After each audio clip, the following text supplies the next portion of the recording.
Great. That's good. Gotta be careful.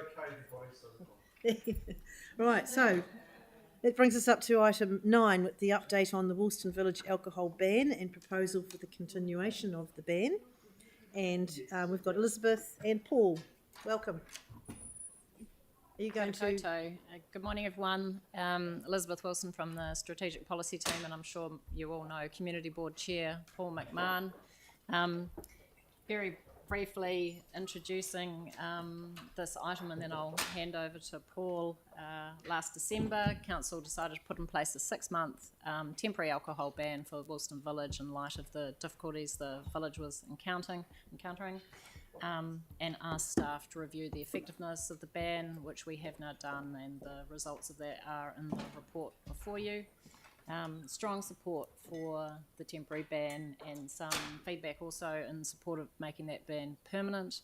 So hence you've got recommendations there recommending an extension of the ban through to December so that we can consult the community specifically on that question of making the ban permanent. And we can also do the paperwork that would be required to amend the relevant bylaw, which is the mechanism we use for putting these bans in place. So that is the process. And Paul, would you like to speak to? Kia ora koutou. Thank you. So I sort of initiated the process for getting the alcohol ban because we're having tremendous problems in our community with public drinking and lots of alcohol rubbish as well. And it's not like it's cured the problem completely, but there's been a dramatic reduction in street drinking in Woolston Village, dramatic reduction in the amount of rubbish that's been littered around, and it just feels better. And there's I dare say that the vibe has improved around the place because some people, like for instance my wife, who at times felt intimidated and harassed by people who were sitting on the street furniture drinking. That no longer is happening, and it's just really good. So thank you for the council for supporting the temporary ban initially, and it'd be great if you would support the extension and then it being made permanent. And there are a bunch of other things that are happening around the scenes to try and reduce the level of intoxication and social problems.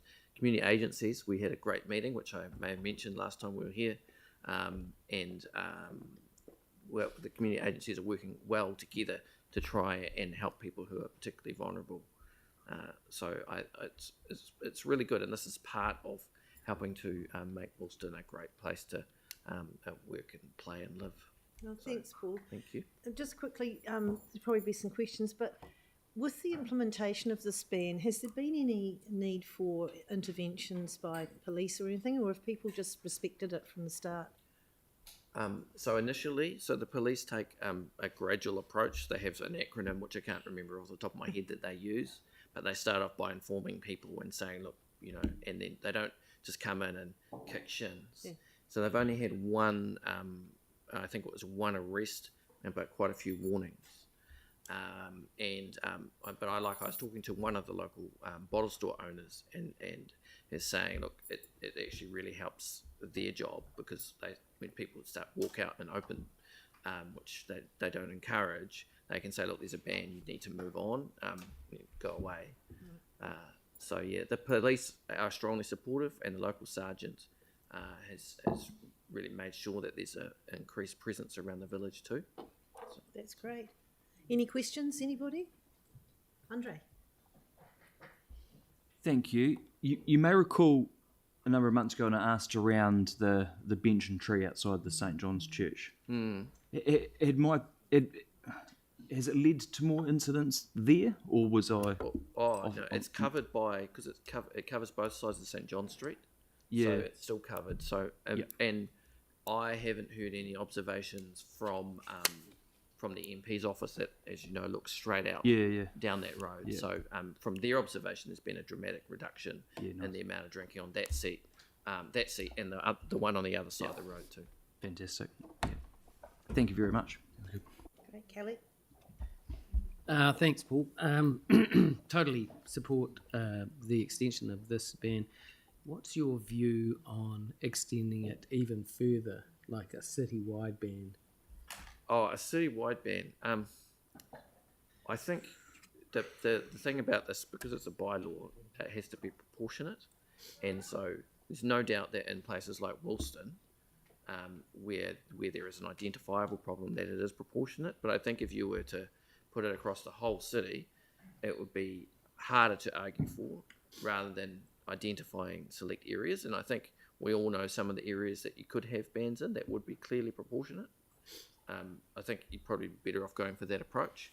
Thanks, But, Paul. That's a good answer. Are there any other questions? I call for a mover. Tyler, seconder. Kelly, is there any debate on this? Kelly. Yeah, look, I totally support this, and I think it's incredibly important that we sort of send a message to the community that, you know, there are places that people shouldn't be drinking in public during the day in unsupervised situations where, you know, it's a bad look for our city. It's not great for the people who are there. I mean, we have a lot of regulation in our city and bars, and responsibility, host responsibility. You know, young people can drink if they're drinking at home under the supervision of their parents, yet we allow people to drink in public outside these areas that are banned. And I think, you know, it's the sort of thing that we should look at, having a citywide ban, you know, for the sake of our young people, and to send a message that New Zealand as a country is growing up. You know, that we're doing things like looking at rapid transit, we're looking at housing intensification, and I think you'd be hard pressed to find people drinking in public in a lot of other unsupervised places in around the world. So yeah, totally support this. Thanks, Kelly. Mark. Thank you.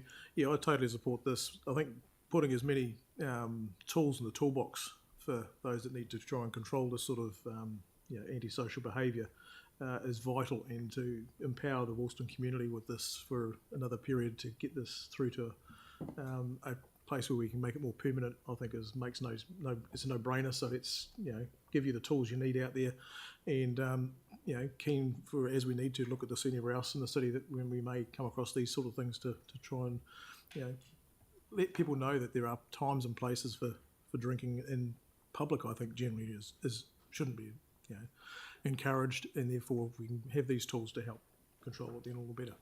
Thanks, Mark.